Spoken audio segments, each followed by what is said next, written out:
Hello. कैसे आप लोग सभी लोग कि एकदम बढ़िया हैं, एकदम शानदार हैं। मैं पवन राव आपको पढ़ाने के लिए आ गया हूँ स्टैटिस्टिक्स के वो नए पॉइंट जो अभी एसएससी के फेज वाले एग्जाम्स में अपने पास आए हैं। हम लोग स्टैटिस्टिक्स पहले भी पढ़ चुके हैं, लेकिन कुछ नए पॉइंट अब की बार पूछे गए हैं। तो आज की क्लास में वो पॉइंट जो हम लोग पूछे हैं उनको तो समझने की कोशिश करेंगे ही करेंगे, और साथ हम लोग उनकी अंडरस्टैंडिंग बनाएंगे कि वो क्या पॉइंट है, किस टाइप से है। मैं फॉर्मूले रटवाने की कोशिश नहीं करूंगा। फॉर्मूले तो चलिए आप लोगों को याद करनी ही है, लेकिन जैसा आप लोगों को पता है मेरी आदत है मैं फॉर्मूले बाद में रटवाता हूं, पहले चीजें आपको समझाता हूं ताकि अंडरस्टैंडिंग आप लोगों की जब बनेगी आपकी। जैसे आई क्यू आर है, इंटर क्वार्टाइल रेंज आप लोगों से पूछ ली, तो सर हमें इंटर क्वार्टाइल रेंज की जरूरत क्या पड़ी? रेंज जब अपने पास ऑलरेडी पहले से थी तो ये आई क्यू आर की हम लोगों को जरूरत क्यों पड़ी? फिर उससे रिलेटेड मैं आपको क्वेश्चंस करवाऊंगा, और उन क्वेश्चंस में आपको साथ साथ प्रत्येक टाइप का क्वेश्चन मैं आपको करवाऊंगा। जितने भी टाइप की सीरीज होती हैं वो सारे के सारे हम लोग सोल्व करने की कोशिश करेंगे। दूसरी बात, सर ये जब हम लोग पढ़ चुके हैं तो ऐसा क्यों हुआ? नॉर्मली हम लोग गारंटी लेते हैं कि जब भी कुछ अपने पास पढ़ा दिया जाए तो अपने पास वहां से बाहर वो क्वेश्चंस नहीं पूछता है। लेकिन क्योंकि स्टैटिस्टिक्स जो है वो बहुत बड़ा सब्जेक्ट है, और मेंस में एसएससी ने सीजीएल मेंस में डाल रखा है सिर्फ और सिर्फ, तो वहां पर क्वेश्चन जो है वो 11th क्लास के जो मेन मेन टॉपिक्स अपने पास थे उनको मैंने आप लोगों को पहले ही समझा दिया है। यूट्यूब पर मैंने सारे के सारे 9 पॉइंट और एक जो अपने पास फॉर्मूला होता है वो मैंने आप लोगों के लिए अपलोड कर रखा है, वो आप लोग जाकर देख सकते हैं। लेकिन अब की बार थोड़ा सा डीप से और क्वेश्चंस पूछ लिए। डीप की तो बात हम लोग नहीं कर सकते, हम लोगों ने वो चीजें छोड़ दी थी कि यार यहां से तो क्या ही पूछेगा, क्योंकि बहुत बड़ा सब्जेक्ट है। ऐसे तो पढ़ते चलो पढ़ते चलो पढ़ते ही चलोगे आप लोग, कभी खत्म होने वाला सब्जेक्ट नहीं है। लेकिन उसमें से कुछ छोटे छोटे पॉइंट अब की बार पूछे गए हैं। किस प्रकार से, देखिए कहां से क्वेश्चन पूछे गए हैं, आइए हम लोग बातचीत करते हैं। मैं पूरी आपकी अंडरस्टैंडिंग बनाऊंगा, सब कुछ दिमाग में क्लियर हो जाएगा, रटने की जरूरत नहीं पड़ेगी, इतना मैं आपसे वादा कर सकता हूं अगर ये पूरा वीडियो आप लोग देखते हो तो। यहां पर ये जो अपने पास यहां पर ये होता है यहां से यहां तक, ये जो तीन मीन मीडियन और मोड, ये जो होता है अपने पास मेजरमेंट ऑफ सेंट्रल टेंडेंसी अपने पास होती है। मतलब लगभग हम लोग मिडिल में पहुंचने की कोशिश करते हैं कि उतनी ही वैल्यू उससे बड़ी हो, उतनी ही वैल्यू उससे छोटी हो, कि मिडिल में कौन सी वैल्यू हो हम लोग कोशिश करते हैं मिड पर पहुंचने की। ऐसा नहीं कि मीडियन तो मिड पर होता ही है, बाकी चीजें भी हम लोग कोशिश करते हैं कि मिड पर ही हम लोग आए, तो ये अपने पास होता है। दूसरी बात, आगे वाला जो रेंज अपने पास, रेंज कोफिशिएंट, मीन डिवीएशन, ये जो अपने पास होते हैं ये अपने पास होता है मेजरमेंट ऑफ डिस्पर्जन। अब हिंदी में होता है अपकिरण के माप, यानी कि ये कितना डेटा फैला हुआ है, कितना विस्तार उसका कितना है, इस चीज को चेक करने के लिए अपने पास रेंज, रेंज कोफिशिएंट और ये आगे वाली चीजें काम आती हैं। जैसे समझाने की कोशिश मैं करता हूं, कोशिश करना, एक बार सुनना, आपको चीजें सारी समझ में आएगी। 2, 3, 5, 7, 9, 11 और मान लीजिए 13 है। कोई पूछे कि इसकी रेंज कितनी है, तो रेंज अपने पास जो होगी इसकी, वो रेंज अपने पास होगी 13 - 2 यानी कि 11।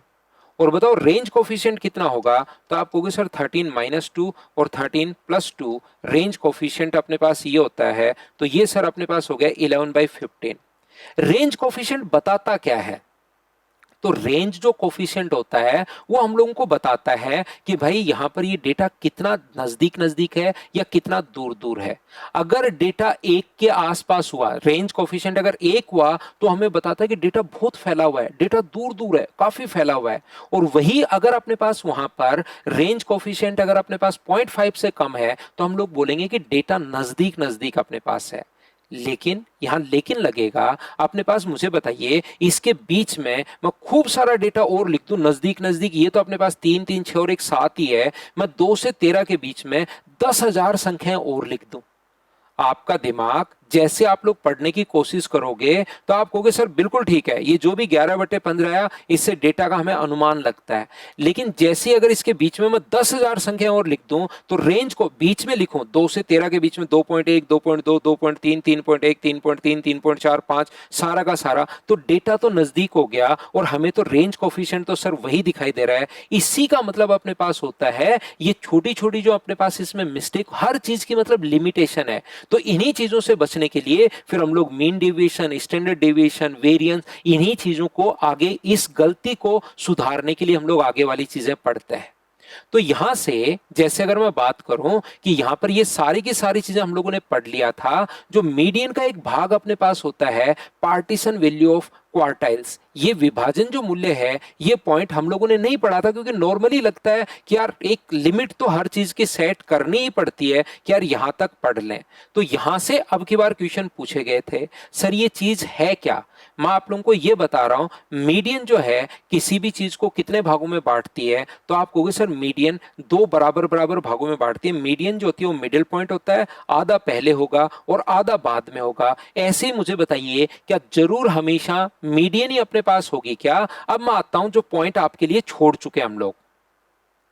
ये 9 पॉइंट मैंने आप लोगों को पढ़ा दिए थे, यूट्यूब पर जाकर आप लोग देख सकते हो। 9 के 9 पॉइंट मैंने पढ़ा रखे हैं। इस मीडियन में से एक पॉइंट निकलता है, मीडियन का ही छोटा भाई अपने पास मान लो या उसी के वंशज आप लोग मान लीजिए, वो अपने पास निकलता है पार्टीशन वैल्यू ऑफ क्वार्टाइल्स, विभाजन मूल्य, जिसको हम लोगों ने यहां पर नहीं पढ़ा था।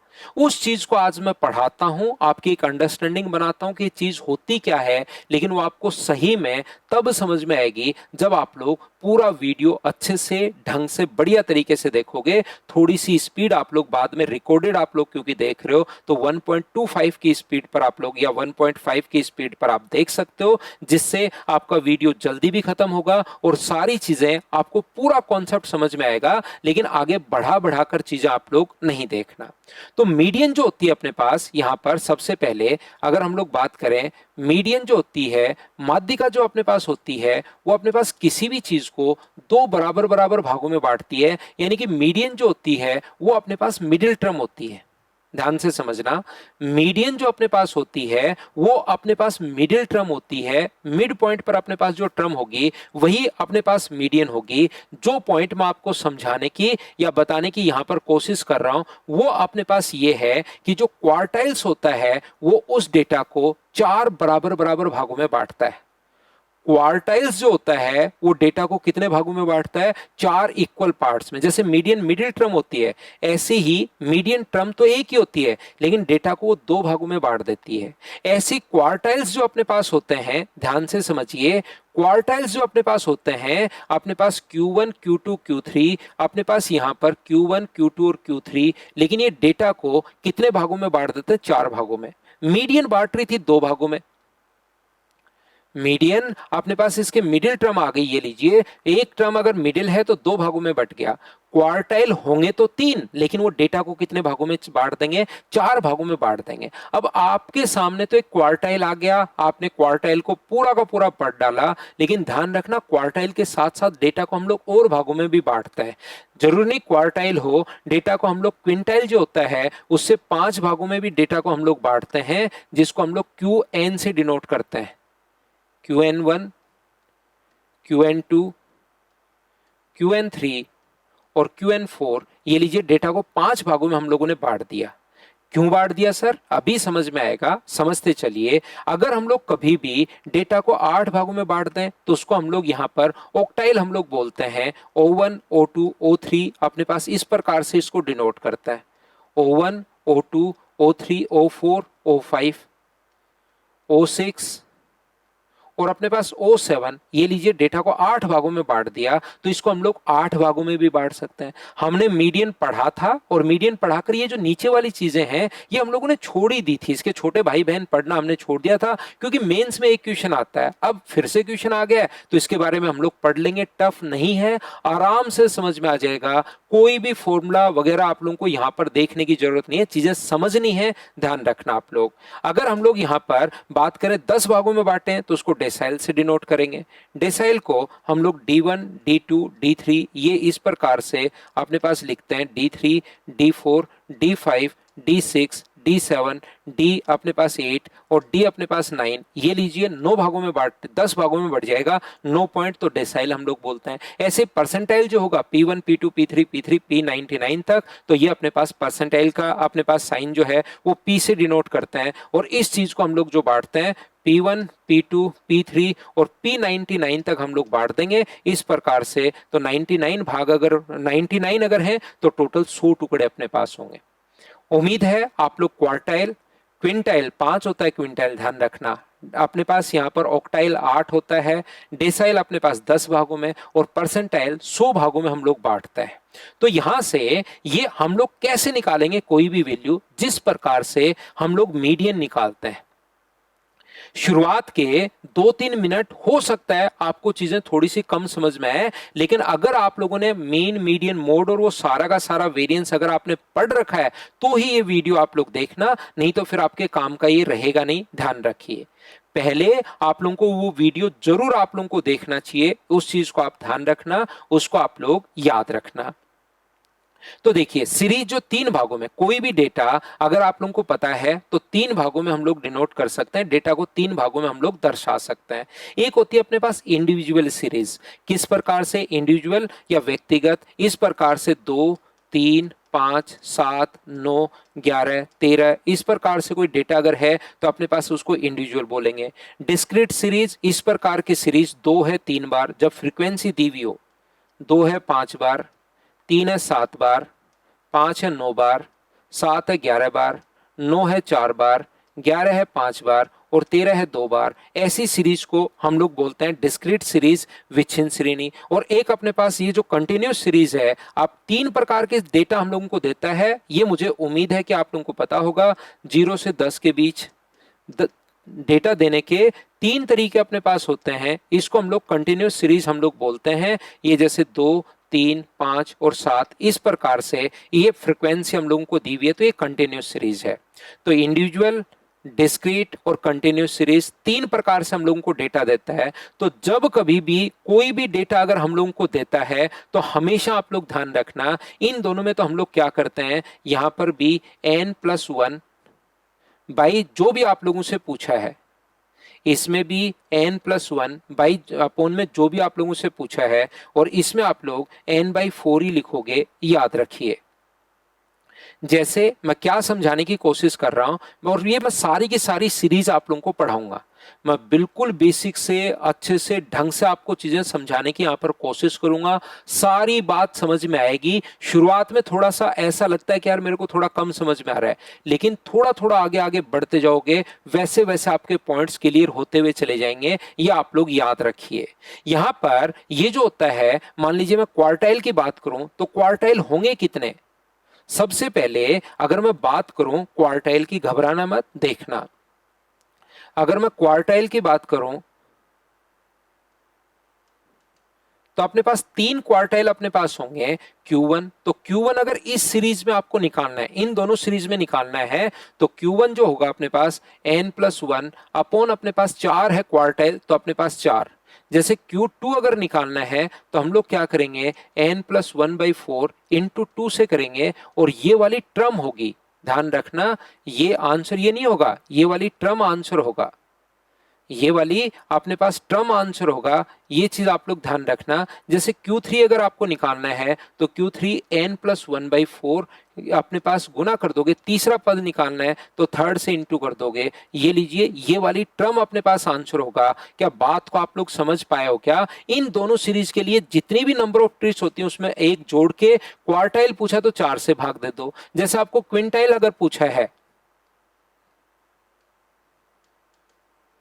क्विंटाइल पंचम अगर पूछा है तो आप लोग क्या करोगे, मान लो इसको Qn से डिनोट करेंगे, Qn1 पूछा है तो n+1/5 अपने पास होगा।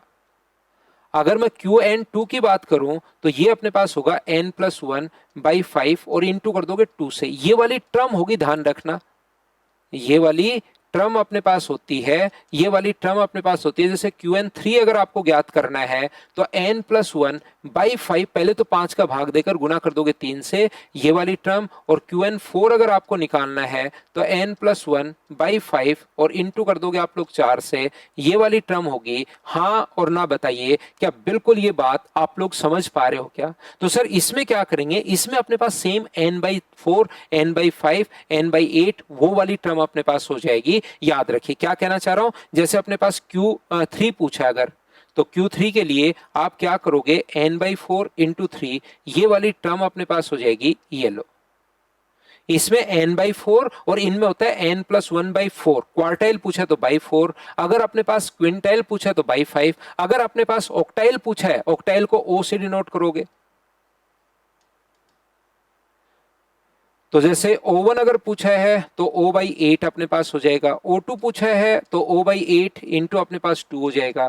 ये लीजिए, ये वाली जो टर्म अपने पास होंगी ये अपने पास आंसर आ जाएगा। बताओ सारे के सारे आप लोग क्या फाइंड आउट कर सकते हो क्या?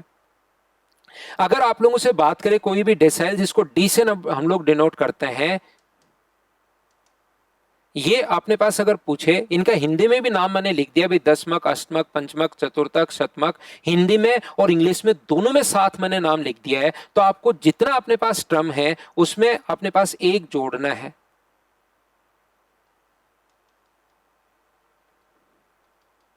जितनी टर्म होंगी, अब की बार अगर D1 पूछे तो अपने पास n+1 अपॉन अपने पास 10, ये वाली टर्म होगी, ये लो।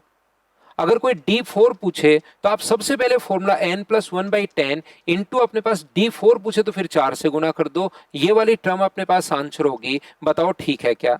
जैसे कोई परसेंट और D2, D3, D4 कोई सा भी पूछ सकता है, ध्यान रखना। अगर हम लोगों से यहां पर परसेंटाइल पूछे तो आप क्या करोगे, जैसे P1 पूछा है तो n+1 अपॉन अपने पास 100, ये होगा, ये लीजिए। जैसे P50 अगर हम लोगों से पूछा है तो n+1 अपॉन अपने पास 100, और 50वीं टर्म पूछा तो 50 से गुना कर दो, ये अपने पास आंसर आ जाएगा। बताओ क्या आप लोग बातचीत समझ पाए हो क्या? और मुझे थोड़ी सी ऐसा लग रहा है कि आपको कम समझ में आया होगा, लेकिन कम समझ में आया है, चिंता करने की जरूरत नहीं है, टेंशन लेने की जरूरत नहीं है, क्योंकि समझाने का काम मेरा है और वो मैं बड़े शानदार तरीके से करता हूं। मैं आपको समझा कर रहूंगा, ये चीज आप लोग ध्यान रखिए, अंडरस्टैंडिंग आपकी बनेगी, लेकिन धीरे धीरे आपको देखना पड़ेगा। इसीलिए जो बच्चा जैसे ऑफलाइन वगैरह पढ़ता है तो वो मतलब क्लास में रहना ही पड़ता है उसको, तो वो देखता रहता है, देखता रहता है। ऑनलाइन की सबसे बड़ी दिक्कत क्या है, और स्पेशली यूट्यूब की, कुछ बच्चे थोड़ा सा कम समझ में आया नहीं और वहां से 9-2-11 हो गए, रफू चक्कर हो गए, तो उन लोगों को तो फिर बाद में बताइए मैं कैसे समझा पाऊंगा। तो यहां से ये वाली सीरीज का भी मैं बता दूंगा, एग्जाम्पल भी मैं आपको समझाऊंगा, जो नॉर्मली बहुत कम जगह आप लोगों को मिलेगा इस चीज का एग्जाम्पल, लेकिन मैं आपको सारी के सारी चीजें बताने वाला हूं। आपको टेंशन लेने की जरूरत नहीं है। पहले एक तो ये वाली जिसको इंडिविजुअल सीरीज हम लोग बोलते हैं, एक फ्रीक्वेंसी की फॉर्म में अपने पास होता है, तो जितने अपने पास टर्म्स हैं उसमें एक जोड़ के, और क्वार्टाइल पूछे तो 4 का भाग, क्विंटाइल अगर पूछे तो 5 का भाग, ऑक्टाइल पूछे तो 8 का भाग, डेसाइल पूछे तो 10 का भाग, परसेंटाइल पूछे तो 100 का भाग। देखिए कोशिश करना समझने की, यहां पर मैं आपको क्या बताने की कोशिश कर रहा हूं, ये रहा। और हम लोगों से पूछा है कि आप लोग बता दीजिए, पहला क्वेश्चन है जिसमें हम लोगों से पूछा है कि आप लोग Q1, Q2 और Q3 तीनों का मान आप लोग बताइए। Q1, Q2 और Q3 याद रखिए, ध्यान रखना। अपने पास यहां पर अगर मैं बात करूं, मीडियन जो होती है वो मिडिल टर्म होती है, तो यहां से आप लोग ये चीज ध्यान रखना, अपने पास जो मीडियन होगी उसको आप लोग Q2 भी बोल सकते हो, क्योंकि Q2 भी अपने पास मिड टर्म ही अपने पास होगी। आप लोग इसको O4 भी बोल सकते हो, आप इसको D5 भी बोल सकते हो, डेसाइल 5, आप इसको P50 भी बोल सकते हो। ये मीडियन अपने पास होती है। कभी कभार ऐसा छोटा अपने पास थ्योरी पर बेस्ड क्वेश्चन आ सकता है, तो मीडियन जो होती है, आप लोग अगर क्वार्टाइल की बात कर रहे हो तो Q2 मीडियन अपने पास होती है। अगर आप लोग डेसाइल की बात कर रहे हो तो अपने पास D4 जो होगा वो अपने पास मिड पॉइंट अपने पास होगा। अगर आप लोग यहाँ पर ऑक्टाइल D5 होगा, डेसाइल में ऑक्टाइल की बात करो तो O4 होगा, P50 अपने पास मिड टर्म होगी। इस प्रकार से मीडियन का काम करेगी। मीडियन क्या होती है, डेटा को दो बराबर बराबर भागों में बांटती है। मीडियन जो होती है, जैसे अगर मैं बात करूं इस चीज की, यहां पर कहीं भी लिखा हुआ है 3, 5, 7, 9, 11, अपने पास इसका मान लीजिए यहां पर 13 और है, तो इसका मीडियन अपने पास क्या होगी? तो मीडियन अपने पास डेटा को दो इक्वल पार्ट्स में डिवाइड करता है। तो हम लोग क्या करेंगे, इसके मिड टर्म अपने पास कितनी होगी? तो 7 + 9 बट्टे अपने पास 2 होगा, तो ये 16/2 का मतलब इसके मिड में एक टर्म अपने पास होगी 8। हमने डेटा को सिर्फ दो भागों में बांटा है, दो भागों में बांट रहे हैं। यहां पर अगर हम लोगों से Q1, Q2 और Q3 अगर पूछ ले, तो तरीका आप लोग सीखना। हम लोग क्या करते हैं, 1, 2, 3, 4, 5, 6, 7, 8, 9, 10, 11 डेटा अपने पास है। तो 11 में हम लोग एक ऐड करते हैं। अच्छे से, ढंग से, बढ़िया तरीके से आप लोग समझना। मीडियन पूछे तो ये रहा। अभी ये जो 11 अपने पास है, उसमें एक ऐड करेंगे। रूल होता है n+1/4 इंटू Q1 पूछे तो 1 से गुना, Q2 पूछे तो 2 से गुना। जो भी डेटा उसमें एक जोड़ के और गुना कर देंगे 2 से, तो ये वाला आंसर नहीं होगा, वो वाली टर्म आंसर होगी। और Q3 अगर हम लोगों से पूछा है तो n+1/4 और इंटू किससे कर दोगे? तो आप लोग कहोगे सर 3 से हम लोग इंटू कर देंगे। Q1 का मतलब अपने पास डेटा को चार भागों में अगर बांट रहे हो, तो Q1, Q2 और Q3। Q2 जो होगा वो मीडियन का काम करेगा और चार बराबर बराबर भागों में बांट देगा। ये चीज आप लोग ध्यान रखिए, इसको आप लोग याद रखिए। तो यहां पर Q1 का मान अगर हम लोग निकालें, तो Q1 जो अपने पास होगा, डेटा 11 + 1/4, तो ये अपने पास होगी, थर्ड टर्म अपने पास होगी। और बताइए यहां से थर्ड टर्म जो है 1, 2 और 3, थर्ड टर्म क्या 7 ही है क्या? आप कहोगे बिल्कुल 7 है। और सर ये चीज तो बहुत आसान है, तो बिल्कुल आसान है भाई। आपको घबराना नहीं है, आपको चिंता करने की जरूरत नहीं है। पहले असेंडिंग या डिसेंडिंग में जरूर जमाओगे, याद रखिए। या तो असेंडिंग में जमाना है या आपको डिसेंडिंग में जमाना है। पहले असेंडिंग या डिसेंडिंग में आपको जरूर जमाना है और उसके बाद इस टाइप से आप लोगों को करना है। जैसे Q2, तो मैं फॉर्मूला साथ आपके लिए लिखता हुआ चल रहा हूं।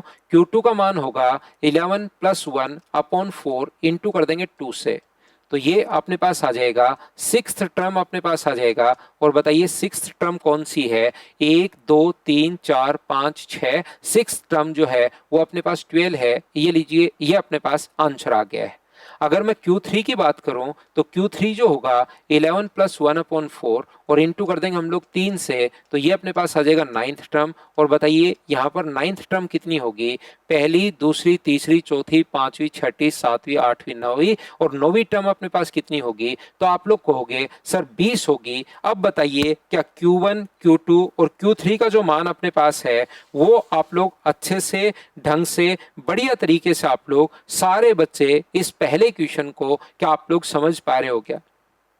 मैं Q1, Q2 और Q3 आपको निकालना सिखा रहा हूं। इससे आपकी एक अंडरस्टैंडिंग बनेगी कि हाँ, हम लोग वैल्यू कैसे फाइंड आउट कर रहे हैं। क्या आप लोग सीख पाए हो क्या? एक बार मैं फिर कोशिश करता हूं समझाने की। देखिए क्वेश्चन नंबर 2 जो है उसको हम लोग करते हैं। सेम क्वेश्चन अपने पास है और हम लोग उससे जो पूछा गया, डेटा मैंने पहले ही लिख लिया ताकि चीजें आप लोगों को मैं अच्छे से समझा सकूं। Q1, Q2 और Q3 तीनों मान आप लोगों से पूछे हैं। क्योंकि क्वार्टाइल के सबसे ज्यादा क्वेश्चंस बनते हैं, आगे में आप लोग क्विंटाइल कैसे निकालोगे, परसेंटाइल कैसे निकालोगे, वो सारी की सारी चीजें मैं आपको समझाऊंगा। चिंता करने की जरूरत नहीं है, हर चीज हम लोग समझेंगे। लेकिन पहले एक बार एक चीज पर काम करते हैं, क्वार्टाइल पर, फिर हम लोग परसेंटाइल काम करेंगे, फिर हम लोग क्विंटाइल। जो भी हम लोगों से पूछा है वो सारी चीजें हम लोग नोट कर लेंगे। लेकिन पहले आपको यहां से चीजें सोल्व करनी है। तो फॉर्मूला मैं आप लोगों को बता चुका हूं, बार बार लिख रहा हूं ताकि आप लोग भूलो नहीं। जब भी इंडिविजुअल या डिस्क्रीट सीरीज अगर आए, /4 ये वाली टर्म अपने पास आंसर होगी। अगर आप लोगों से Q2 अगर पूछा जाए, तो n+1/4 ये वाली टर्म और अपने पास इसको गुना किससे कर दोगे? 2 से, ये वाली टर्म। Q3 अगर पूछे तो n+1/4 और इंटू कर दोगे आप लोग 3 से। तो यहां से ये जो अपने पास लिखा हुआ है, अगर आप लोग देखोगे इसको, तो अपने पास डेटा कितना है? 3, 3, 6, 2, 8। इसका मतलब 8 में एक जोड़ोगे तो 9/4 और 9/4 का मतलब क्या 2.25 टर्म आ गई है क्या? जैसे थोड़ी देर पहले मैंने आपको बताया, मीडियन जो होती है ना, वो दो बराबर बराबर भागों में बांटती है। यहां पर मीडियन जो होगी, जैसे 3, 5, 7, 9 और अपने पास यहाँ पर 11 और 13, इसकी मीडियन अगर पूछे तो इसकी मिडिल टर्म इन दोनों की, तो इनकी दोनों की मिडिल टर्म कितनी होगी? 8। एक ही डेटा आएगा। लेकिन क्वार्टाइल में प्रत्येक चीज को हम लोग 4 भागों में बांटता है। क्वार्टाइल में प्रत्येक चीज को हम लोग क्या करते हैं? 4 भागों में हम लोग बांटते हैं। Q1, Q2 और Q3 आप लोगों से पूछा गया है। तो जैसे आप लोग 4 भागों में अगर बांटोगे, ध्यान से समझने की कोशिश करना इस चीज को। अगर मैं यहां पर कौन सा 2.25 टर्म, तो 2 टर्म तो यहां पर, और 2.5 का मतलब ये जो गैप है ना, उसको हम लोग 4 भागों में बांटेंगे। गैप कितने का है? 3 का। गैप कितने का है? 3 का। 2.25 टर्म का मतलब जो भी गैप अपने पास होता है, इस चीज को समझना भाई, जो भी गैप होता है 5 के और 8 के बीच में, 4 अपने पास 3 का गैप है। यहां तो 2 का गैप था, तो उसको बराबर बराबर बांटा, तो 1 और 1 हो गया, तो 7, 8, 9, ये लो बराबर बराबर बांट दिया। बीच में एक टर्म अपने पास आएगी जिससे वो 2 भागों में बढ़ जाएगा। मीडियन का मतलब 2 भागों में बांटना किसी भी चीज को। क्वार्टाइल का मतलब किसी भी चीज को 4 भागों में, तो इसके बीच में जो गैप है ना, उसको 4 भागों में हमें बांटना पड़ेगा। तो इसके बीच में गैप मुझे बताओ है कितना? 3 का। और 4 भागों में बांटोगे तो प्रत्येक टर्म में क्या 0.75 का गैप आएगा क्या? तो अगली टर्म होगी 5.75, अगली टर्म होगी 6.5, अगली टर्म जो होगी अपने पास 7.25, और अगली टर्म कितनी होगी? 8। ये लीजिए, इसके बीच में 3 टर्म अपने पास होंगी। एक 2.25 वाली टर्म, एक 2.5 वाली टर्म, एक 2.75 वाली टर्म, और एक अपने पास थर्ड टर्म। क्या बात क्लियर हो रही है क्या? हम लोग हर चीज को क्वार्टाइल में 4 भागों में बांट रहे हैं। तो सेकेंड टर्म और थर्ड टर्म की अगर मैं बात करूं, तो यहां पर अपने पास 2.25 वाली टर्म आएगी, अगली टर्म 2.5 वाली आएगी, अगली टर्म 2.75 वाली आएगी। ये इतनी टर्म अपने पास आएगी। तो इससे 4 भागों में अगर बांटोगे, तो ये पहला पद, ये दूसरा और ये तीसरा। तो पहला पद मुझे बताइए क्या 5.75 ये आ गया है क्या? ये अपने पास आंसर आ गया है 5.75। ये लीजिए, ये अपने पास आंसर आ गया है। लेकिन दिक्कत ये है कि ये बात कुछ बच्चों को 20 बार में भी समझ में नहीं आती। मेरी तो आदत है, मैं हर चीज को आपको बेसिक से पूरा कॉन्सेप्ट वाइज आपको सोल्व करवाऊं, ताकि चीजें आप लोग सीखो कि हाँ यार 4 भागों में हम लोग बांट रहे हैं। तो सेकंड और थर्ड, एक का गैप अगर होता तो 4 भागों में बांटते, तो 2.25, 2.50, 2.75। अगर अपने पास यहां पर 4 का गैप, 3 का गैप है, तो 3 में 4 का भाग दोगे तो एक नंबर में 0.75 का गैप होगा। बराबर बराबर गैप पर बीच में 3 नंबर होंगे, ताकि गैप 4 भागों में बढ़ जाए। 1, 2, 3, 4, इसीलिए तो क्वार्टाइल बोलते हैं। तो ये पहला पद है, ये दूसरा पद है, तीसरा। 2.25 आया मतलब पहला पद लेना है, 2.5 आता मतलब दूसरा पद लेना है, 2.75 आता मतलब तीसरा पद अपने पास लेना है। लेकिन ये चीज बहुत बार बच्चे के समझ में नहीं आती। तो जब नहीं समझ में आती, तो हम लोग क्या करते हैं, टीचर एक नियम हम लोग बना लेते हैं बच्चों के लिए कि भाई आप क्या करना, इस चीज को यहां पर क्या करोगे, सेकेंड टर्म तो पूरी पूरी, 2.25 टर्म का मतलब सेकेंड टर्म तो पूरी है, प्लस इनका जो गैप है ना, इन दोनों का गैप कितने का? 3 का। उसको गुना कर दो 0.25 से, तो आंसर कितना आ जाएगा? 5.75। यहां पर भी तो वही कर रहे हैं हम लोग, यहां पर भी तो वही कर रहे हैं कि पहला पद हम लोग देख रहे हैं, यहां पर 5 के बाद 3 को डिवाइड किया 4 से, तो अपने पास 0.75 आ गया। और उसके बाद पहला ही पद अपने पास ये रहा, फर्स्ट टर्म हम लोगों को देखनी है। तो यहां पर भी आप लोग क्या, इसमें क्या लिख दिया हमने? 3 गुना अपने पास यहाँ पर 1/4, तो 3 गुना 0.25, ये नियम बना दिया ताकि बच्चा याद कर ले। ये लो, तो जो अपने पास गैप होता है, जैसे अपने पास सेकंड टर्म पूरी पूरी है, तो 5 में जो गैप है उसको गुना कर दो 0.25 से, तो ये अपने पास आंसर आ जाएगा। क्योंकि 4 का भाग दोगे तो 0.5 आ सकता है, या 0.5 आ सकता है, या 0.75 आ सकता है। 3 ही तो पॉइंट्स में आ सकते हैं, या पूरी पूरी आ जाएगी। पूरे पूरे में पिछली बार आया ही था, पिछली बार पूरी पूरी थर्ड टर्म, सिक्स टर्म और नाइन्थ टर्म आ गई थी। लेकिन हर बार यही आना जरूरी थोड़ी ना है। मैं तो आपको सारी चीजें यहां पर समझाने की कोशिश करूंगा। ये लीजिए, कैसा भी क्वेश्चन अपने पास आ जाए, फिर कोशिश करता हूं। अब थोड़ा कंफ्यूज हो गए, लेकिन जैसे जैसे आगे बढ़ूंगा सब कुछ आपको समझ में आना शुरू हो जाएगा। चिंता करने की जरूरत नहीं है आपको। फिर समझाता हूं। जैसे ये अपने पास n प्लस 1/2 इंटू 4, तो ये अपने पास होगा 9/4, 8 है, 3 3 6 2 8, 9/4 और गुना 2, तो ये अपने पास आएगा 4.5 फिफ्थ टर्म। तो आप कहोगे बिल्कुल आएगा सर। तो चौथी तो टर्म पूरी पूरी 1 2 3 4, चौथी टर्म तो अपने पास 10 है। उसके बाद जो इनमें गैप होता है उसको गुना कर दो, इनके 0.5 है तो 0.5 से ये लीजिए, तो ये कितना आ जाएगा? तो आप कहोगे सर 11 आ जाएगा। ये अपना आंसर है। हाँ और ना बताइए, क्या अब तो आप लोग सभी लोग इस बात को अच्छे से समझ पाए हो क्या कि हम लोगों ने कैसे निकाल लिया है?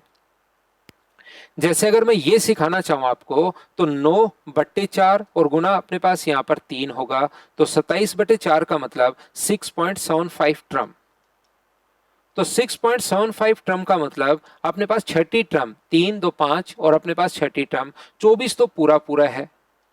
और इनमें गैप कितने का है? 24 के बाद आगे अगर चलोगे तो 4 का गैप, और उसको गुना कर दो डिफरेंस है 0.75 से, तो ये अपने पास हुआ 3, और 24 और 3 आंसर कितना आ जाएगा? तो आप कहोगे सर 27 अपने पास आंसर आ जाएगा। ये अपना आंसर है। हाँ और ना बताइए, क्या अब तो अच्छे से ढंग से ठीक से समझ पाए हो क्या?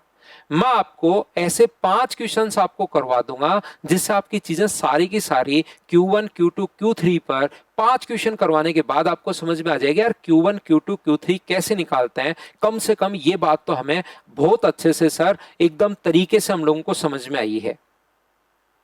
देखिए समझाने की कोशिश करता हूं। अगर कभी भी डेटा इस प्रकार से अपने पास आ जाए और बोला है कि आप लोग Q1 और Q3 का मान निकाल दीजिए, Q1 और Q3 का दोनों का मान अगर आप लोगों से पूछा है, तो कैसे हम लोग सोल्व कर पाएंगे ये डेटा अगर अपने पास आ गया कंटिन्यूस सीरीज में इस फॉर्म में। और ऐसे क्वेश्चंस मैं आप लोगों को 100% बता रहा हूं, बहुत कम जगह आप लोगों को मिलेंगे कि इनका तरीका क्या होता है, इनका सिस्टमेटिक तरीके से Q1 Q3 कैसे निकाल सकते हैं, और Q1 Q3 क्यों निकाल रहे हैं वो थोड़ी देर बाद समझ में आएगा। उस चीज की चिंता आप लोग छोड़ दीजिए। अभी आपको Q1 और Q3 आप लोगों को निकालने की कोशिश आपको करनी है। तो जब भी वही मीडियन वाला तरीका, ध्यान रखना, ऐसा अगर आ जाए तो वही मीडियन वाला तरीका अपने पास होगा। सबसे पहले हमें CF फाइंड आउट करना है। 3 8 14 23 28 और 30 अपने पास आ गया। यहां से अगर Q1 अगर हम लोगों से पूछा है, Q1 अगर हम लोगों से पूछा है, तो n/4 टर्म अपने पास होगी, ये लीजिए, यानी कि n का मान 30/4 यानी 7.5 टर्म अपने पास होगी। तो 7.5वीं टर्म अपने पास होगी, तो वो मुझे बताइए 7.5वीं टर्म के यहीं छुपी हुई होगी क्या? तो इसका फॉर्मूला क्या आपको याद है क्या? L lower limit plus H/F into Q1 minus अपने पास C। वही मीडियन जो हम लोग निकाल रहे थे वही तरीका, यहां पर जो मीडियन निकाल रहे थे वहां पर n/2 माइनस सी ले रहे थे, अगर आपको याद हो तो। Lower limit H/F into n/2 minus C, क्योंकि वहां पर अपने पास मीडियन निकाल रहे थे, तो मीडियन तो n/2 ही होता है। यहां पर तो Q1 निकालना है, तो Q1 हम लोग जो भी आए वो रखेंगे, माइनस अपने पास C रखेंगे। तो बताइए लोअर लिमिट कितनी है? तो आप कहोगे सर लोअर लिमिट 10 है। H का मान अपने पास कितना है? तो आप कहोगे सर H का मान 10 है। फ्रीक्वेंसी कितनी है? 5। और 7.5 में से माइनस कितना करोगे? 3 माइनस करेंगे हम लोग, तो 10 प्लस 2 गुना 4.5, तो सोल्व करने पर अपने पास 9 और 10 के 19 आ गया है क्या? और यही अपने पास Q1 आ गया है। हाँ और ना बताइए, क्या अब तो आप लोग समझ पाए हो क्या कि आपका मतलब पॉइंट क्लियर हुआ है क्या? मीडियन तो मैंने पढ़ा दिया था पहले ही, लेकिन ये Q1 क्विंटाइल और ये क्वार्टाइल और डेसाइल ऑक्टाइल ये मैंने आपको वहां पर, क्योंकि लगता है यार नहीं आता, ऐसे तो कोई लिमिट नहीं है किसी भी चीज की। मैथ्स में कुछ भी पढ़ते चलो पढ़ते चलो पढ़ते चलो, किसी चीज की लिमिट नहीं होती। लेकिन ये हमने उस टाइम थोड़ा सा छोड़ दिया था कि यार ये नहीं आएगा शायद एसएससी में। लेकिन मैं आपको फिर से अच्छे से ये चीजें बहुत बेसिक से सही टाइप से आपको समझा रहा हूं, ताकि चीजें आप लोग समझ पाओ, कुछ भी पूछे ताकि खुद कर पाओ। जैसे आपको Q3 पूछ ले मान लो, तो बताओ फॉर्मूला क्या होगा, खुद बताओ। Q3 का फॉर्मूला क्या होगा? अगर मैं आपसे पूछूं कि मुझे बताइए Q1 का नहीं Q3 का फॉर्मूला बताओ, तो आप कहोगे सर L लोअर लिमिट जो भी है H अपॉन F और Q अपने पास 3 स्मॉल से लिख रहा हूं मैं यहाँ पर इंटू C। तो बताओ यहाँ से Q3 का मान कितना होगा? तो n/4 30/4 गुना तीसरी टर्म। तो क्या 22.5 टर्म अपने पास आ जाएगी क्या? आप कहोगे बिल्कुल आ जाएगी सर। तो 22.5 जो टर्म अपने पास होगी वो क्या यहीं पर छुपी हुई है क्या? तो लोअर लिमिट कितनी है? 30 है। एच का मान कितना है? हाइट अपने पास 10 है ही, ये अपने पास 9 है, और Q3 का मान 22.5, और इसमें से आप लोग ये माइनस कर दोगे, कितना माइनस कर दोगे? 14।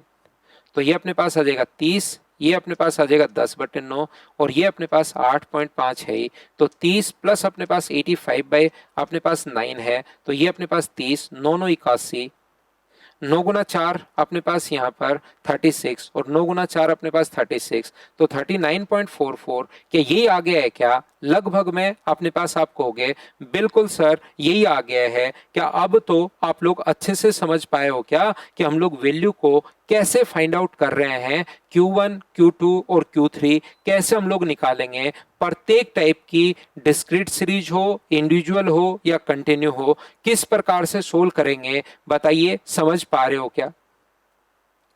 जैसे मैं आगे बढ़ता हूं, उम्मीद है ये बात आपको अच्छे से बार बार 2-4 बार देखकर इसको समझने की कोशिश करना, ताकि चीजें आप लोग अच्छे से समझ में आए। कोई भी अगर सीरीज आप लोग देखते हो तो पहले उसको असेंडिंग या डिसेंडिंग ऑर्डर में जमाना है, ये आप लोग याद रखिए। हमेशा सीरीज को आप लोग यहां पर असेंडिंग ऑर्डर में आप लोग जमा लीजिए, और उसके बाद Q1, Q2 और Q3 आप लोगों को निकालना है, ये याद रखना। सभी लोग असेंडिंग में आप लोग जमा लीजिए सबसे पहले डेटा को। तो जैसे असेंडिंग में आप लोग जमाओगे, आप लोग यहां पर मुझे बताइए क्या 48 हो गया है क्या? पहला डेटा 48 अपने पास है, ये रहा। उसके बाद कितना आएगा? 50, फिर कितना आएगा? 58 है, और फिर कितना आएगा? 59, 58, 59 भी आ गया है। फिर अपने पास कितना है? 66 है, बिल्कुल 66 है।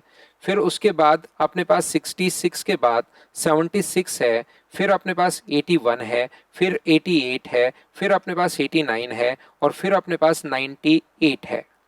डेटा क्या 10 हो गए क्या? 3 3 6 3 9 और 1 10, 3 3 6 3 9 और 1 10, ये अपने पास डेटा आ गया है। बताइए बिल्कुल ठीक है क्या? तो अगर कोई भी आप लोगों से पूछे Q1 का मान क्या होगा, तो Q1 का जो मान अपने पास होगा, 10 में 1 जोड़ोगे 11/4 टर्म अपने पास होगा, तो ये आ गया 2.75 टर्म।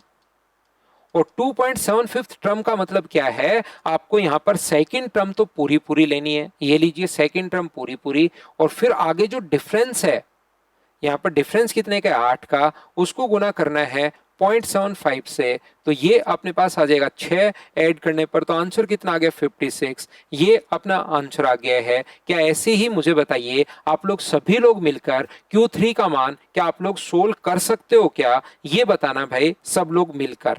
तो आप कहोगे बिल्कुल सर, Q3 का जो मान अपने पास होगा n+1/4, और गुना कर दूंगा मैं 3 से, तो ये अपने पास 33 का मतलब 8.25 टर्म अपने पास आएगी।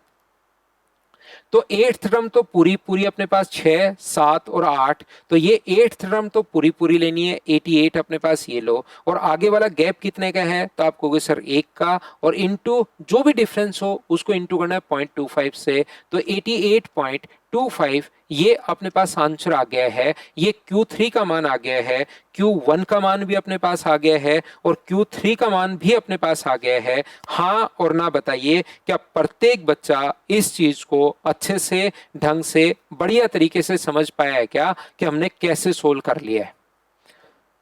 तो मैंने आपको सबसे क्यों सिखाया, ये बात अभी समझ में आपको आएगी, अभी उसको छोड़ दीजिए। हम लोगों ने ये वाला जो अपने पास है, अगले क्वेश्चन में क्या 5 नंबर क्वेश्चन का Q1 और Q3 एक बार मुझे बताइए कि आप लोग खुद से इसको सोल्व कर लोगे क्या? बताओ। अपनी अपनी नोटबुक में वीडियो को पॉज करके या तो अभी कर सकते हो या बाद में कर सकते हो, और Q1 और Q3 का मान आपको निकालना है। सर इतनी देर से आप चिल्ला रहे हो Q1 Q3 Q1 Q3, बात यह है कि Q1 और Q3 निकालना क्यों है। याद रखिए, कोई भी जो डेटा अपने पास होता है वहां से रेंज से हमें पता नहीं लगता, रेंज की खुद की लिमिटेशन अपने पास है। आप लोग जो दैनिक जीवन में काम की जो चीजें हैं उसको कोई भी चीजें देखिए, आप लोगों के पास जो मिनिमम डेटा होगा ना और जो मैक्सिमम डेटा होगा वो बहुत कम होगा, कोई यूज नहीं रहेगा।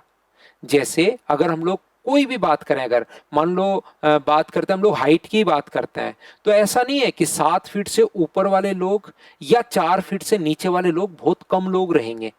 तो वो शुरुआत में और लास्ट के डेटा को हम लोग हटा देते हैं, सिर्फ और सिर्फ जो अपने पास डेंसिटी होगी डेटा की वो बीच में ही डेंस होगा हमेशा और हमेशा। डेटा किसी भी चीज का डेटा आप लोग वहां पर नॉर्मली 90% जो डेटा अपने पास इनकम का देख लीजिए, जो एकदम टॉप क्लास है अपने पास, यहां पर मान लो कोई 1 करोड़ से रुपए ऊपर कमाता है तो 150 करोड़ में 1 करोड़ लोग ही होंगे।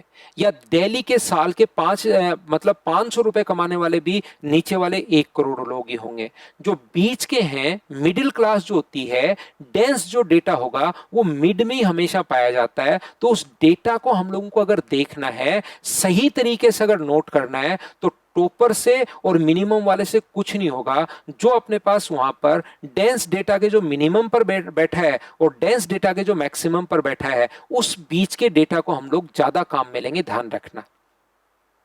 यहां पर टॉपर अगर अपने पास, यहां पर मैं क्या समझाना चाह रहा हूं, मान लो अपने देश में टॉपर एक व्यक्ति है जो कमा रहा है 500 करोड़ रुपए, ध्यान से समझना, और जो अपने पास लोअर है वो कमा रहा है मान लीजिए साल के 1000 रुपए।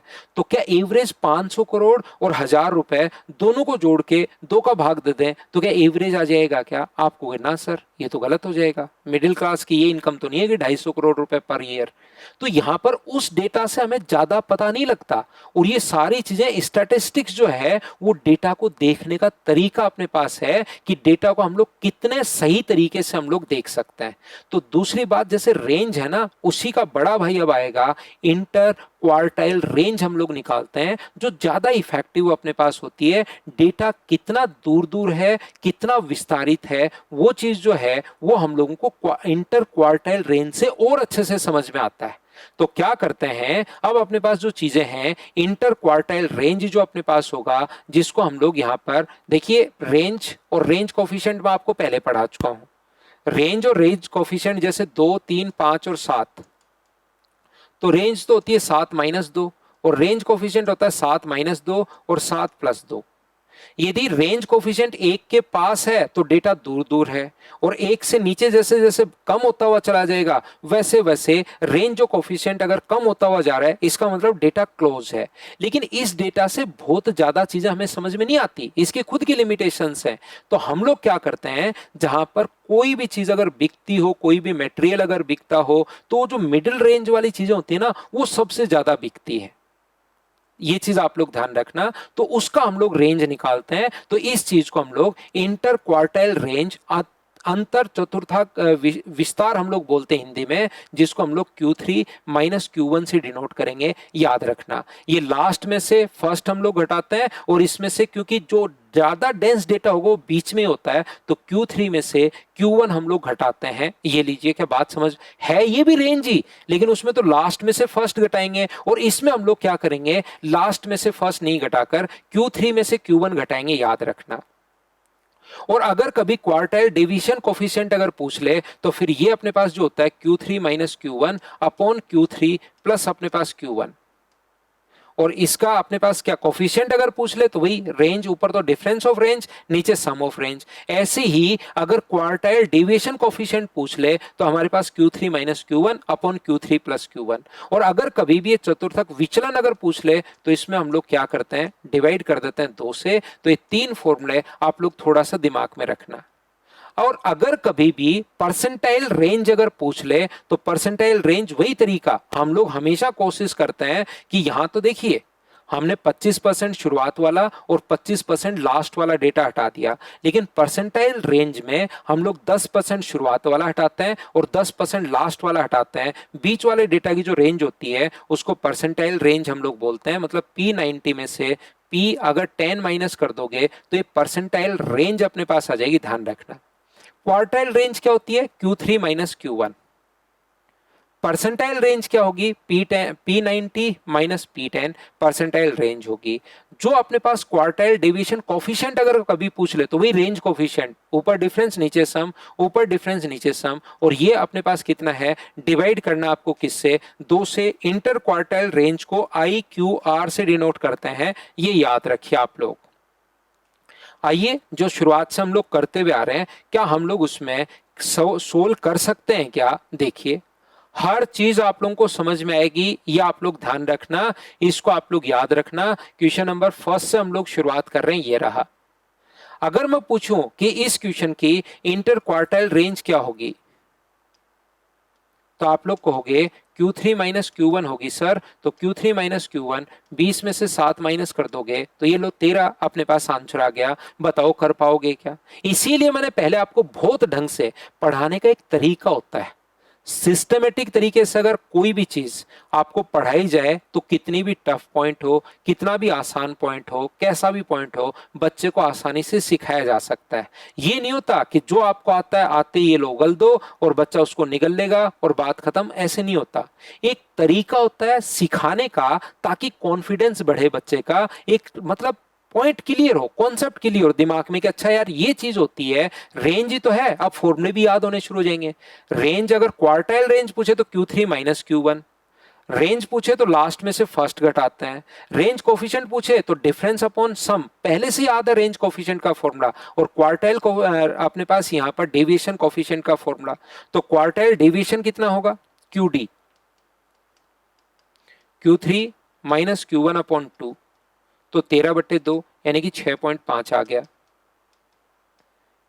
अगर आप लोगों से क्वार्टाइल डेविएशन कोफिशिएंट पूछे तो ऊपर तो डिफरेंस है 20 माइनस 7 और नीचे सम है 20 प्लस 7, तो 13/27। ये तीन चीजें जो आपको परेशान कर रही हैं, हाँ और ना बताइए कि आप लोग सभी लोग इस बात को अब बताइए और ढंग से और अच्छे से और तरीके से समझ पाए हो क्या? ये बातें मैं आपको समझाने की कोशिश कर रहा हूं आज की क्लास में। उम्मीद है आप बहुत अच्छे से अब इन कॉन्सेप्ट को पकड़ पा रहे होंगे कि हम लोग कैसे क्वेश्चन को सोल्व कर रहे हैं। फिर अगले में कर लेते हैं। अगर आप लोगों से पूछे इंटर क्वार्टाइल रेंज, देखो देखो आपको याद आए तो खुद याद करने की कोशिश करो। इंटर क्वार्टाइल रेंज जो होती है वो अपने पास यहां से 27 में से माइनस कर दो 5.75। क्वार्टाइल डेविएशन अगर पूछे तो इसमें 2 का भाग दे दो, 5.75 अपॉन अपने पास 2, और क्वार्टाइल डेविएशन और अगर कोफिशिएंट पूछे तो 27 माइनस 5.75 और 27 प्लस 5.75, ये लीजिए, ये अपने पास आ जाएगा। हाँ और ना बताइए, अब तो क्या पॉइंट अच्छे से ढंग से बढ़िया तरीके से क्लियर हुआ है क्या? बताओ भाई। जैसे अगर मैं बात करूं इस चीज की, तो क्या आप लोग यहां पर quartile range coefficient IQR, quartile deviation और क्वार्टाइल डेविएशन कोफिशिएंट, क्या तीनों चीजें आप लोग फाइंड आउट कर सकते हो क्या? तो आप कहोगे बिल्कुल सर, अब हमें बात समझ में आ गई और ये फॉर्मूला अब हमें मतलब समझ में आ गया कि बोलना क्या चाह रहा है। अब मेरे को रटने की जरूरत नहीं पड़ी कि मुझे पता है क्वार्टाइल रेंज, तो रेंज पूछ रहा है तो Q3 माइनस Q1, कोफिशिएंट पूछ रहा है तो Q3 minus Q1 upon Q3 plus Q1, और ये पूछ रहा है तो सर इसमें तो 2 का भाग ही देना है, डेविएशन बीच वाली वैल्यू मतलब पूछ रहा है दोनों के डिफरेंस की, ये लो। क्या अगले दोनों क्वेश्चन आप लोग खुद कर लोगे क्या? ये बात बताओ कि आपका पॉइंट बिल्कुल ठीक से अच्छे से क्लियर हुआ है क्या? बताओ भाई। मुझे लगता है नेक्स्ट जो पॉइंट है वो आप लोग सोल्व कर पाओगे। तीनों चीजें आप लोग सोल्व करके देखिए, IQR, QD क्वार्टाइल डेविएशन और QDC क्वार्टाइल डेविएशन कोफिशिएंट, इन चीजों के हिंदी में मान अपने पास, हिंदी में वैल्यू, इसको क्वेश्चन को करना, Q1 Q3 निकालना, और वही तीनों क्वेश्चन आप लोग खुद करके देख लीजिए कि आपका कॉन्सेप्ट क्लियर हुआ है या नहीं हुआ है। मैं इसको क्वेश्चन को वैसे तो नहीं लाया हूं कि लैंग्वेज में लिखवा कर टाइप करवा के और फिर वैसे तो नहीं ला पाया हूं, लेकिन मैं आपको ये 100% मैं बता देता हूं कि सिखाना कैसे है वो मुझे बहुत अच्छे से पता है कि बच्चे को कैसे कोई चीज सिखाई जाए। इनका हिंदी में नाम अगर आप लोगों को देखना है तो आप लोग, ये दोनों तो मैं पहले ही पढ़ा चुका था, इनसे रिलेट करने के लिए मैंने वापस बताया। ITR, IQR अपने पास इंटर क्वार्टाइल रेंज, क्वार्टाइल अपने पास डेविएशन, चतुर्थक विचलन, क्वार्टाइल डेविएशन कॉफिशिएंट, ये चीजें आप लोग एक बार देख लेना, इनके हिंदी में भी नाम आप लोग देख लेना। चलिए आगे मैं पढ़ाता हूं आपको। सर ये अपने पास यहां से मुझे बताओ, क्या आप लोगों से पूछा जाए क्या P10 माइनस P90 क्या आप लोग सोल्व कर लोगे क्या, बताओ। तो तरीका एक ही है, वापस याद करवा रहा हूं। Q1 Q2 Q3 ये फॉर्मूला तो आप लोगों ने देख लिया, IQR का, QD का, ये चीजें तो आपने देख ली हैं, लेकिन यहां से वापस आप लोग Q1 निकालना भूल गए हो थोड़ा सा, तो आइए सिखाता हूं। तो N+1 अपॉन अपने पास यहां से 100 और इंटू कर देंगे इसको 10 से। ये लोग परसेंटाइल पूछा तो 100 का भाग, यहां पर N+1 अपॉन 100 और इंटू कर दोगे आप लोग 90 से। ये आंसर नहीं होगा, ये वाली टर्म आंसर होगा, ध्यान रखना। जैसे यहां नंबर ऑफ टर्म्स बताओ कितनी है, 3 3 6 3 9 3 12 3 15 और 18 और 1 19। 19 में एक जोड़ोगे तो यहां पर अपने पास आएगा 20/100, गुना कर दें अगर हम लोग 10 से, तो ये अपने पास सेकेंड टर्म जो होगी वो अपने पास आंसर होगी। और सेकंड टर्म बताओ कितनी है, तो आप कहोगे सर सेकंड टर्म तो 5 है, तो 5 अपने पास आंसर होगा, ये लो। ये अगर 19 में एक जोड़ोगे तो 20/100 गुना अपने पास 90, तो ये अपने पास आ गई 18th टर्म। तो 18th टर्म जो अपने पास होगी वो मुझे बताइए क्या 43 है क्या? आप कहोगे बिल्कुल है सर। और कोई कहे कि P80 P70 सब आप लोग फाइंड आउट कर सकते हो, और मैं पूछूंगी परसेंटाइल रेंज क्या होगी, PR परसेंटाइल रेंज, तो आप कहोगे P90 में से P10 सर घटा देंगे तो P90 अपने पास होता है 43 और 5 अगर घटा दोगे तो 38। ये अपने पास आंसर आ गया। हाँ और ना बताइए। अब तो क्या आप लोग ये बात अच्छे से, ढंग से, बढ़िया तरीके से समझ में आया है क्या कि परसेंटाइल रेंज हम लोग कैसे निकालते हैं, P90 minus P10, quartile range Q3 minus Q1। ये लीजिए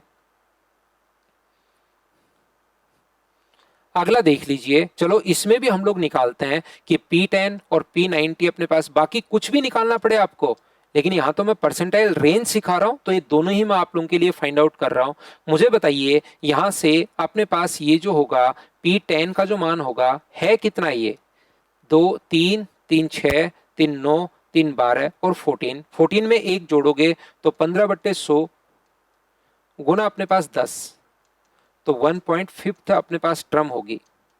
1.5 का मतलब पहली टर्म तो पूरी पूरी है 3, और डिफरेंस कितने का, 2 का, इंटू करोगे 0.5 से, तो क्या अपने पास वो जो टर्म हो जाएगी वो मुझे बताइए क्या 4 आंसर आ जाएगा क्या? आप कहोगे बिल्कुल आ जाएगा।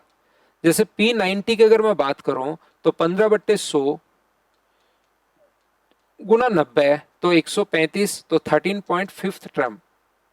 तो 13.5 टर्म का मतलब अपने पास 3 3 6 3 9 और अपने पास 3 3 6 3 9 और अपने पास 11 12 और 13 का मतलब क्या 50 है क्या? आप कहोगे बिल्कुल।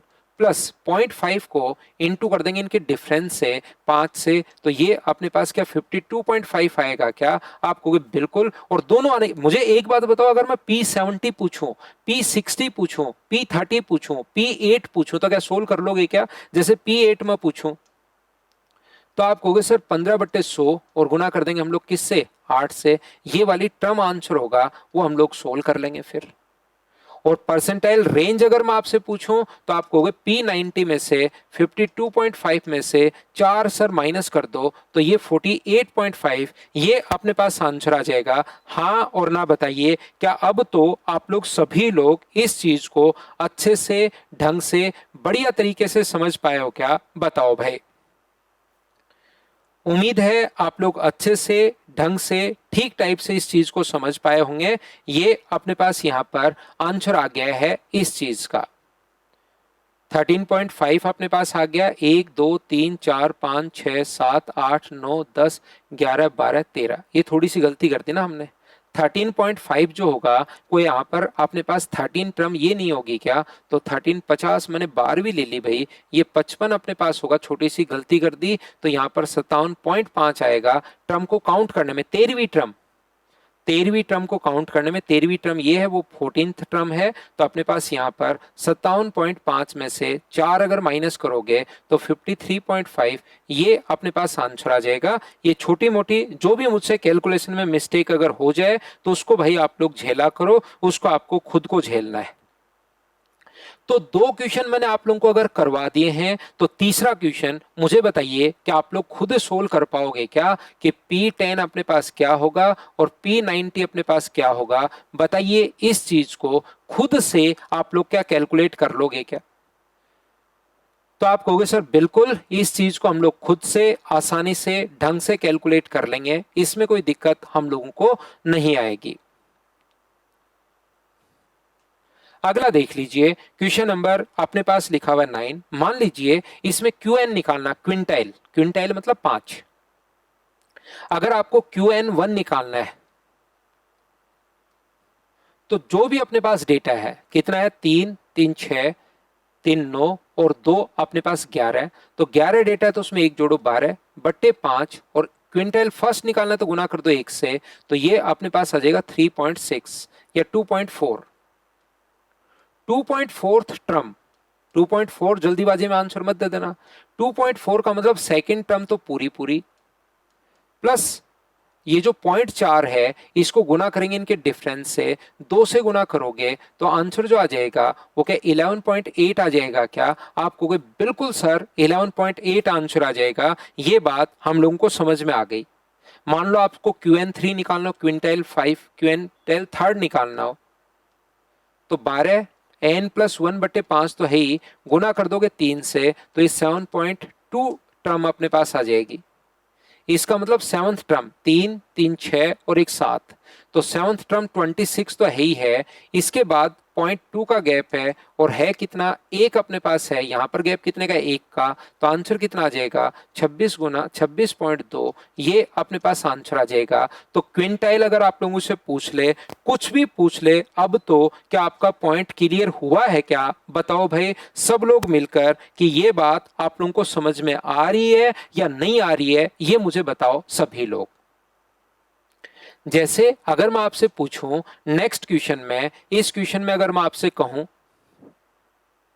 कि बताओ इसमें अपने पास मान लो ऑक्टाइल की अगर मैं बात करूं, तो O1, O2, O3, O4, O5, O6 और O7, क्या आप लोग सभी लोग ऑक्टाइल की अगर हम लोग बात करें तो क्या आप लोग सोल्व कर लोगे क्या। या मैं इस डेटा में डेसाइल की बात करूं, D1, D2, D3, D4, D5, D6, D7, D8, D9, क्या आप लोग सोल्व कर लोगे क्या।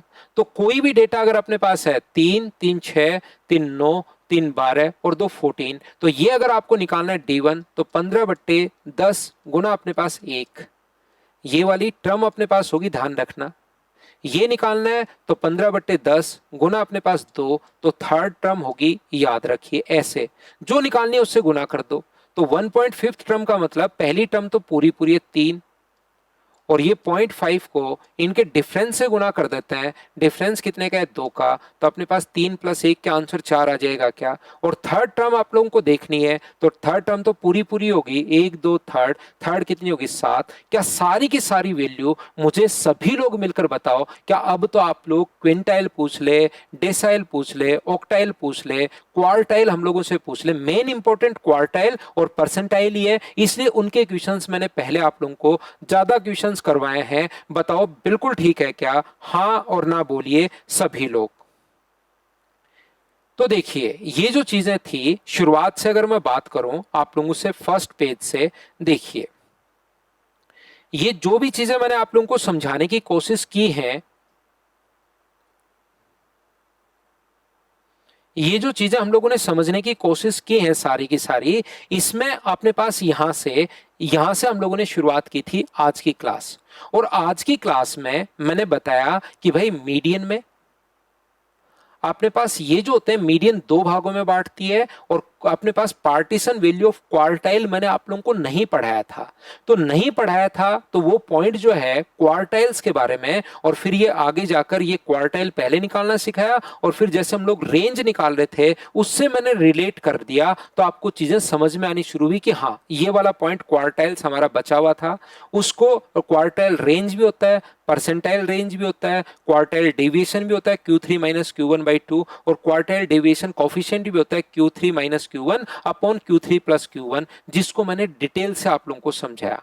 याद रखिए स्टैटिस्टिक्स जो है वो एक पॉइंट नहीं है, यही पॉइंट नहीं है, इसके अलावा अपने पास जब यहां से मान लीजिए ये तो अपने पास कितना विस्तारित है ये पता लग गया, इससे हम लोगों को पता लग गया पार्टीशन, ये अपने पास सेंट्रल वैल्यू ऑफ अपने पास मेजरमेंट ऑफ सेंट्रल टेंडेंसी हम लोगों को पता लग गई। इसके अलावा ध्यान रखना अपने पास आगे जो है अपने पास कोरिलेशन भी है दो डेटा के बीच में। जैसे कहानी में आप लोग बहुत सारी चीजें हैं भाई, यहां पर इंडेक्स नंबर भी है, लेकिन कौन कौन सी चीजें, ऐसे तो स्टैटिस्टिक्स पूरा का पूरा सब्जेक्ट में पढ़ाने की शुरुआत कर दूंगा तो आप लोग मैथ्स ही छोड़कर भाग जाओगे।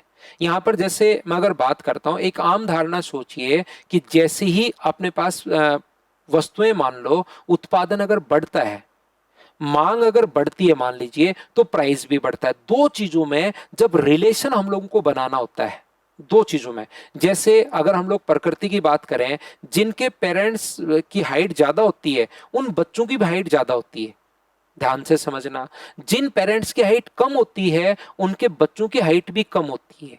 लेकिन यहां पर लेकिन लगेगा, जिन पेरेंट्स की हाइट, आप देखना आम, आप खुद इस चीज को नोट करना, जिन पेरेंट्स की हाइट कम है उन बच्चों की हाइट, जिन पेरेंट्स की हाइट ज्यादा है उनके बच्चों की हाइट तो ज्यादा होती है लेकिन उनके पेरेंट्स से हमेशा थोड़ी सी कम होगी। जिन पेरेंट्स की हाइट कम होती है उनके बच्चों की हाइट कम तो होगी लेकिन उनके पेरेंट्स से हमेशा थोड़ी सी ज्यादा होगी। तो दो चीजों में रिलेशन बनाना, को रिलेशन अपने पास होगा। अगर को रिलेशन अपने पास, जैसे रिलेशन हम लोग बनाएंगे उनमें अगर एक मान अगर आता है तो दोनों के दोनों अपने पास पॉजिटिव नेगेटिव सारी की सारी चीजें आती है को रिलेशन में। अब को रिलेशन का फेज में कौन से क्वेश्चंस जैसे आए, जैसे मैं अगर आप लोगों को बात करूं, बहुत सारी चीजें जैसे ही बच्चा बाहर आता है बहुत सारी चीजें हमें पता नहीं लगती। जैसे अपने पास कोफिशिएंट ऑफ वेरिएशन है, कोफिशिएंट ऑफ वेरिएशन को भी अपने पास कार्ल पियर्सन का विचरण गुणांक कहते हैं। कोफिशिएंट ऑफ वेरिएशन को कार्ल पियर्सन का विचरण गुणांक हम लोग कहते हैं। दूसरी बात, दो चीजों में अगर हम लोग रिलेट कर रहे हैं, दो चीजों को अगर हम लोग रिलेट कर रहे हैं तो ये कार्ल पियर्सन का कोरिलेशन ऑफ कोफिशिएंट भी अपने पास है, जिसका फॉर्मूला अपने पास ये होता है। बात समझ पा रहे हो क्या? मैं आपको यह समझा रहा हूं, इसका एक ही तरीका नहीं होता कोरिलेशन बनाने का, अलग अलग स्पेसमैन ने भी इसको दिया है और उसका अलग फॉर्मूला है। इसका एक दूसरा फॉर्मूला और भी है अपने पास, बात सुनना पूरी की पूरी आप लोग। एक कार्ल पियर्सन स्क्यूनेस भी अपने पास होता है, तो उसमें आगे वाला जो पॉइंट है वो कहां से क्वेश्चन अपने पास आया। जैसे स्क्यूनेस तो 11th क्लास में भी नहीं है, वो तो फर्स्ट ईयर में जाकर अपने पास आता है। तो कौन सी चीज अपने पास पूछी है, एक बार जैसे ही पेपर आएंगे फेज वाले पेपर बाहर, उसमें से क्वेश्चन कौन सा पूछा है, वो जो क्वेश्चन हमारे सामने आएगा तो उसको मैं डिटेल से अच्छे से को रिलेशन भी आप लोगों को पूरा का पूरा पढ़ा दूंगा। और वो पूरे एग्जाम्पल देकर, जैसे अभी भी बताया कि जिसके पेरेंट्स की हाइट ज्यादा होती है उसके बच्चों की भी हाइट ज्यादा होती है, तो उनमें कैसे रिलेशंस अपने पास बनेंगे, उसके फॉर्मूले भी अपने पास होंगे, क्या क्या चीजें होंगी, वो सारी चीज बहुत डिटेल से बहुत अच्छे से मैं समझा दूंगा। घबराने की जरूरत नहीं है, लेकिन मुझे पहले पेपर देखने देना। एक बार जैसे ही पेपर एसएससी डालेगा मैं क्वेश्चंस को एनालिसिस करूंगा, बिना मतलब की चीजें मैं पढ़ाऊंगा नहीं, क्योंकि ऐसे तो मैं कुछ भी पढ़ाना शुरू कर दूं यहां पर खड़े होकर, आप लोग ध्यान तो दे लोगे, क्योंकि टीचर जो बोलता है बच्चा ध्यान तो दे लेता है, लेकिन एक बार वो क्वेश्चंस बाहर आने दो। कौन से क्वेश्चंस अपने पास थे, मैं बोलता हूं कोफिशिएंट ऑफ वेरिएशन को भी हम लोग कार्ल पियर्सन का विचरण गुणांक कहते हैं, क्योंकि कार्ल पियर्सन ने बहुत काम किया स्टैटिस्टिक्स के अंदर, तो इसकी बहुत सारी चीजें अपने पास हैं।